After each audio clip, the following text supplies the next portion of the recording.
रहीम एक ये क्वेश्चन किया था कि मेरी शादी मेरे घर वालों ने मेरी फूफी की बेटी से करवा दी थी। अब वालिदैन उसे कहते हैं कि ये मनहूस है, जब से हमारे घर में आई है कारोबार तबाह हो गया। मेके जाना चाहती है तो उसको जाने नहीं देते, कहते हैं कि तेरी माँ जादू टोने करती है। किसी रिश्तेदार को आने नहीं देते, किसी के पास जाते नहीं हैं, मिलते नहीं हैं। तो अब क्या हुक्म शरा होगा? मेरी ज़ौजा ये कहती है कि मेरे वालिदैन हैं, तुम ना जाना चाहो ना जाओ, मैं तो उनके पास जाऊँगी, तो शौहर क्या करे? मेरे मज़लूम भाई, यही मसला है। बस मेरी पूरी हमदर्दी आपके साथ है। मसला ये है कि पहली बात तो किसी की बच्ची को इस तरह मनहूस कहना बिल्कुल गलत है। हमारे मज़हब इस्लाम में इस तरह की नहूसत का कोई तस्वुर नहीं है कि किसी की ज़ात में, किसी की शख्सियत में आदमी ने, अल्लाह ताला ने ऐसे मनफी असरात रखे हों जिसकी बिना पर बाकी पूरे घर वालों की बरकत ख़त्म हो जाए और वह गालिब आ जाए। आमाल की नहूसत हो सकती है, वो इस एतबार से कि किसी ने चोरी की, पकड़ा गया, घर वाले बदनाम हो गए, तो हम कहते हैं तेरी अमल की नहूसत हम तक पहुंच गई। ये एक अलग चीज़ होती है। लेकिन ऐसा नहीं है, बच्ची कोई गलत अमल नहीं कर रही, कुछ नहीं। और आपने कहा कि हमारा कारोबार मंदा हुआ, तू आई है तो ऐसा हुआ है, ये कनेक्शन आप कैसे मिला सकते हैं? अगर मैं इसके जवाब में कहूँ ये बच्ची की वजह से नहीं हुआ, आप सब लोगों की नहूसत की वजह से हुआ है, तो क्या आप कहेंगे? बताएं। आप कहेंगे उस्ताद सबूत दीजिए, तो फिर मैं अर्ज़ करूँगा बच्ची के लिए सबूत दीजिए। इस तरह कहना एक तो हराम और गुनाह कबीरा, क्योंकि बच्ची की दिलाजारी होगी और ऐसा एक मुसलमान के लिए हरगिज़ नहीं कहना चाहिए। दूसरी बात यह है कि अच्छी तरह याद रखें कि लड़की अपने वालिदैन से हफ्ते में एक बार मिल सकती है, जब तक कि कोई बहुत बड़ी शरई क़बाहत ना हो। शरई क़बाहत का मतलब फ़र्ज़ कर लें कि माँ बाप गैर मुस्लिम हो गए, मुर्तद जिसको कहा जाता है, या उनके नज़रियात व अक़ायद इतने गलीज़ हो गए कि तमाम मुसलमानों के ख़िलाफ़ अल्लाह को गालियाँ बकना, नबी करीम के शान में गुस्ताखी और दीगर ख़राबियाँ उनके अंदर पैदा हो गई, तो क़त्अ ताल्लुक़ वाजिब है। लेकिन अगर ऐसा नहीं है, एक मतलब फ़र्ज़ी सी चीज़ें, मौहूम सी चीज़ें, किसी के बताई हुई बातों में आ जाना, जिस जादू टोना करवाते हैं आपके पास क्या सबूत है जादू टोना कराते हैं? वो जी फ़लाँ आमिल साहिब ने बता दिया।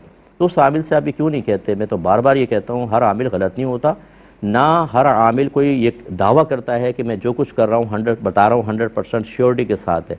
लेकिन जो इस तरह बता रहे हों श्योरिटी के साथ, जैसे तो इनको इल्म गैब हासिल हो गया, तो आप ये क्यों नहीं पूछते कि बताओ मेरी जेब में क्या है इस वक्त, मैं क्या खा कर आया हूँ, बताओ मेरे चाचा का नाम क्या है जो दुबई के अंदर रहता है, और चाचा हो नहीं, उससे नाम ज़रा पूछें ना।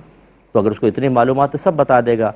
ये सब ड्रामे फ्रॉड करते हैं, और देखें कैसे दिलों में बदगुमानियों के बीज डाल देते हैं कि टुकड़े टुकड़े हो जाते हैं लोग, क़त्अ रहमी फैल जाती है। आप लोगों के लिए आखिरत में बहुत सख्त सज़ा मौजूद है। मेरी बातें सुन के गुस्से में तो आ जाते हैं, यहाँ तस्बीह घुमाई जादू है, ये तस्बीह घुमाई टोना है, तुम पर बंदिश है, फलां है। लोगों को आप बदगुमानियों में डाल रहे हैं। अल्लाह से तवज्जो हट गई, रसूल से तवज्जो हट गई, सब्र व तहम्मुल ख़त्म हो गया, अल्लाह की रज़ा पर राज़ी रहना, मसाइल तकदीर सब फरामोश कर दिए। अब एक बंदा मुअस्सिर हकीकी, माज़ल्लाह फ़ाइल हकीकी की मिसल आपने कर दिया है, रिश्तेदारियाँ तोड़वा दी आपने, बदगुमानियाँ दिल में डाल दी। कुछ तो खुदा का खौफ करें। और हमारी ये बातें सुन के गुस्से में आ जाते हैं।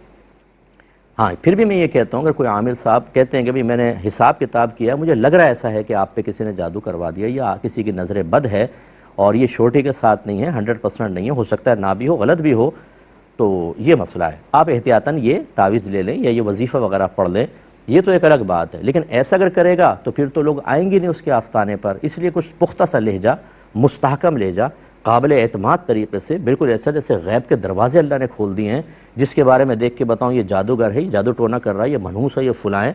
अरे ये आपको ऐसी किस तरह ये चीज़ें हासिल हो गई? इसलिए खुदा का खौफ करें, ये इस तरह का इल्ज़ाम भी ना लगाएं।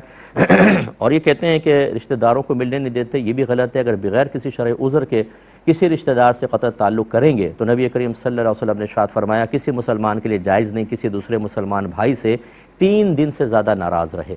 अगर दोनों मिलें, जो सलाम में पहल करे, तो ये गुनाह के वबाल से निकल गया, वबाल दूसरे पर है। और एक रिवायत में है कि अगर 1 साल तक ऐसा रहा तो ये उसके कत्ल कर देने की मिसल है। और एक रिवायत में है अगर कोई इसी क़त्अ रहमी की हालत में मर गया तो वो जहन्नम में जाएगा। इसलिए ये भी गलत कर रहे हैं, मुनासिब नहीं है। तो मैंने बताया कि लड़की हफ्ते में एक बार अपने वालिदैन से मिलने जा सकती है और शौहर को इजाज़त देना वाजिब है, और उसको जाने दें। इन्होंने ये भी कहा था उसके मेरे फुप्पा जो थे वो फौत हो गए हैं, और फुप्पी भी हमारी अब बीमार हैं, लेकिन बेटी को मिलने नहीं देते। बिल्कुल बिल्कुल गलत है, ऐसा नहीं करना चाहिए। उम्मीद है कि कुछ बात आप समझे होंगे। एक ये कहते हैं कि एक